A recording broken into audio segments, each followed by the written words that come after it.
I'm Debbie with Bug Dreamer. In this video, I'm going to show you the process that I use for making a contrasting strap. So in this case, I have leather on the back and I have a contrasting fabric on the front. And I'm going to just go through how I make that, my process for it. It's probably one of many, but this is how I do it, and I'm going to make you a video to show you how easy it is to make this fancy little strap. One of the great things about this is that it cuts down on some of the bulk if you're using thicker leather or thicker vinyl. Also, it's very easy to use cork if you want to. You can even use cork as your contrast. So I'll go through that, and I hope you enjoy it. In this video, I'm going to show you how I make a strap, the contrasting strap. So I have one side that is vinyl on this one, and I have one that is the same as my outside fabric. The strap that I'm making is going to be 1.5 inches wide. So my hardware is all 1.5 inch hardware for this project. So this piece now, what I have is, this is 3 inches wide, and what I've done on the other side is I've drawn a line all the way through the center. So this is just going to get, I'm going to put double-sided tape, fold this over into the middle. This is going to be 1.5 inches wide. Now the contrasting piece needs to be a little bit narrower so that at least you get a little bit on the outside of the strap where you can actually just see a little bit of the vinyl or leather or whatever it is that you're going to be using. And this piece is actually 2.5 inches wide. Same idea on this side. This is a little bit harder to see because I've done it in pencil, but I just have a line drawn down the center. And because this is fabric, I can just turn this and press it into the center. And this one is vinyl, so I need to use double-sided tape. So that's what I'm going to do on this one. So I'm just going to use my double-sided tape, and I'm going to put it all the way down the center.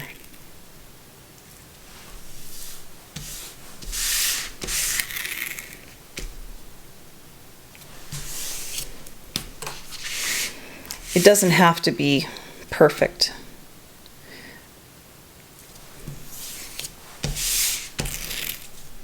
But you want at least a little bit on each side so that you can stick it down. Sometimes I'm kind of working at a funny angle here now, so I can still see very, very faintly my line, so I know that I'm enough on either side of that line that I'm going to be okay.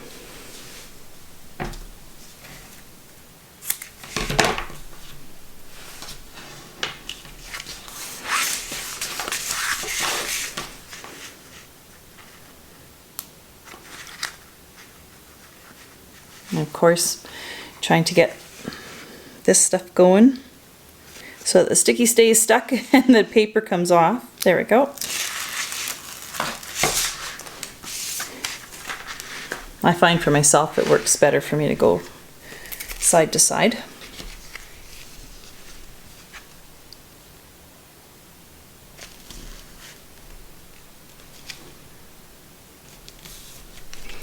Now in some of my other videos where we're doing where I would fold this in half and then this gets folded in half, I would say to leave just a very, very tiny little gap, like minuscule gap in here, so that when you fold it the second time that it has somewhere to fold.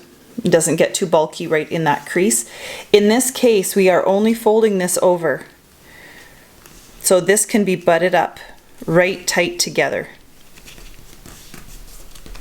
So it's going to be right tight. So I'm going to do that all the way along. And on my fabric piece, I'm going to fold that to the center and press, and I'm going to fold this over and butt it up right close as well, and just give that a real good press. I'm working right now on kind of my second part of this. I have my vinyl strap, and it's folded in half, and it has double-sided tape on it. Now I've pressed my fabric piece together, but my choice is, now you can do this with clips and stuff too. You can clip these two together. I prefer to use double-sided tape. If you've watched many of my videos, you know I love my double-sided tape. I like to know that when I'm going to sew something, I don't have clips and stuff and pins and that kind of thing in the way that I have to worry about. I feel, especially with top stitching, I get my best quality if I can just stitch all the way through and just keep going.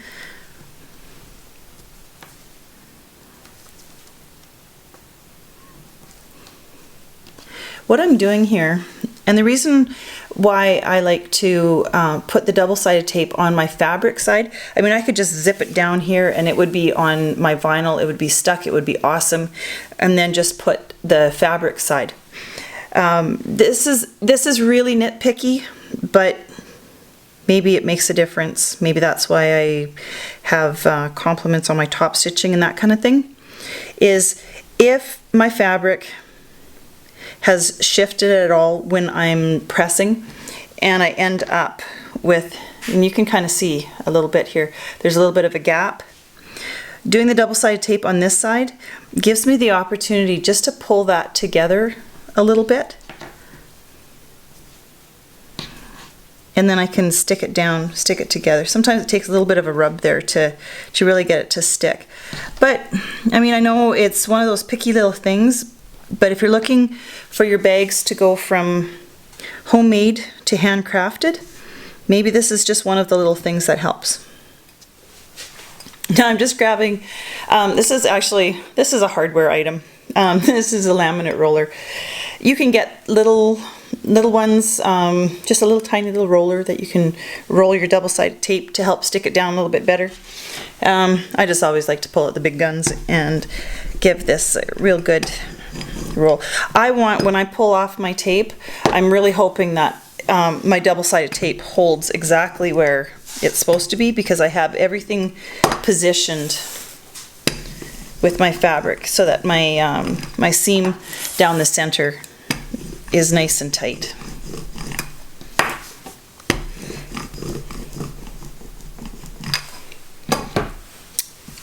It's all kind of wavy here, but it's fine. It's sticking what it's supposed to stick together. Now before I go any further, I'm just going to show you for the strap specifically that I'm making an adjustable strap. This one is going to be going on Speedwell, the Speedwell Sling Bag by Blue Calla Patterns. And I am going to just, this will all make sense in a minute. I'm actually going to fold this over and press this down. Just one raw edge, that's all I need for this strap. And so that I don't have a raw edge over here. There are probably many ways of doing this. This is just the way that I choose to do it. I am going to have, this is my 1.5 inch swivel clasp. And I'm going to put this on here first, and I'm going to fold it over. Now, this is 1 inch. Yeah, I think 1 inch is probably fine. Now I can also just use a little bit of double-sided tape here as well. I'm hoping you can see that this is folded over here. Now when I do my strap, some I guess will have the fabric side going all the way through. That's totally your own preference. My preference is not to have that showing like that, so I'm going to kind of hide this. And I can see right now, just as I'm doing this, that, oh, it's stuck down, that I can see white, or the lighter color in here. And again, it might be kind of weird and cheesy, but I'm going to darken that up. I'm gonna just see if this, it looks awfully bright, but nope.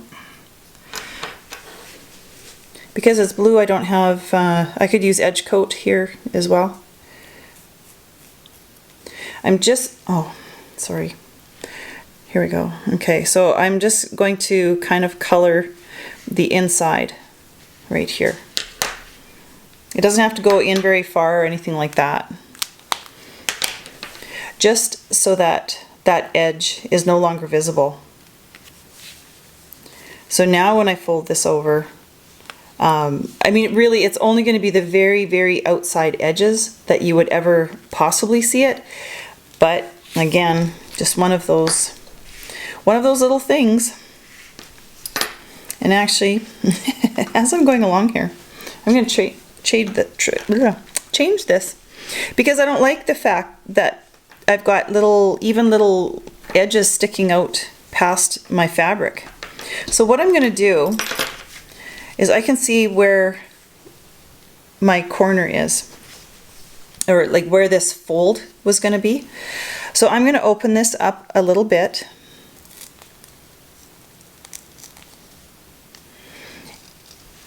Sorry, I'm having problems. I'm at my home studio now, so my camera is in a different position here. And I'm going to cut a wedge out of here. I'm going to go roughly about 1/4 inch at this edge, and I'm going to just go up to where my fold was. So I'm going to do that on both sides.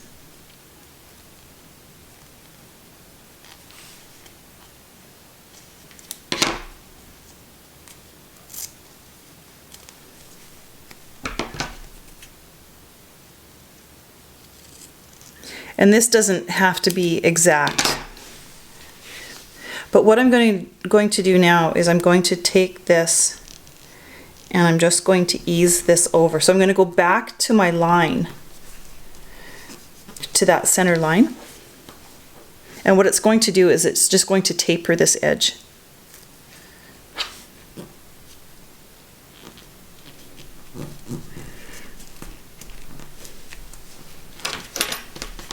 There, that looks better to me. So now, when I fold this back over again, now it's tapered in. And when I should use just a little touch of double-sided tape here.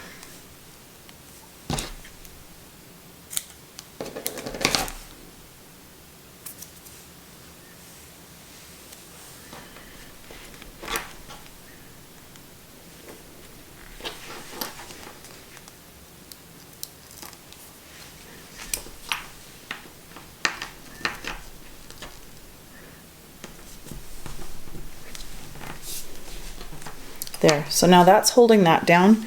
I have still a little bit of a taper here. And I'm going to center this.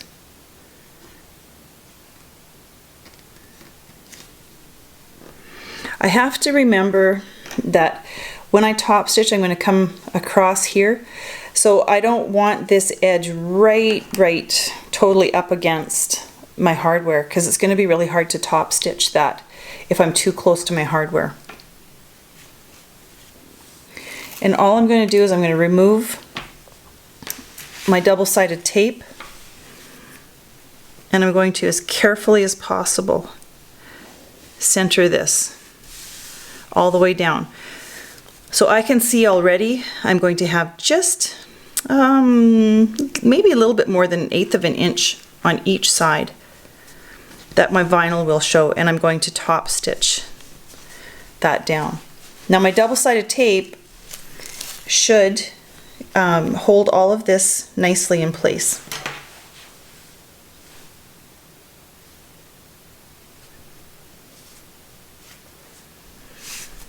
But there's absolutely no reason either.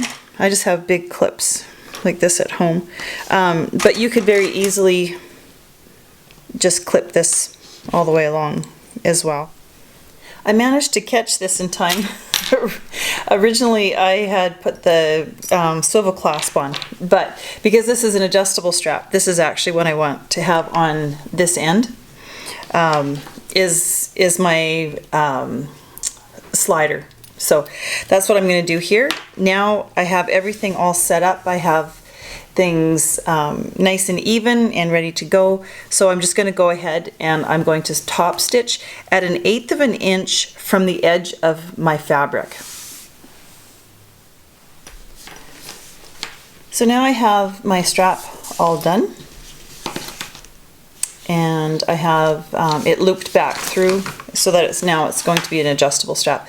This strap, or this end, is going to hook onto D-rings, and this edge, this is a raw edge, this is actually going to get sewn right into the tab assembly. So so here, yeah, so this is it turns out very nice. The biggest thing is that this part is really nice and flat because you've kept as much bulk out by exchanging one layer, or actually 2 layers of fabric for an additional 2 layers of vinyl. You've kept this whole thing nice and slim, and it's very nice. So hopefully that has helped you in taking the mystery out of making these little straps with the contrast fabric on them. So I hope you enjoyed it.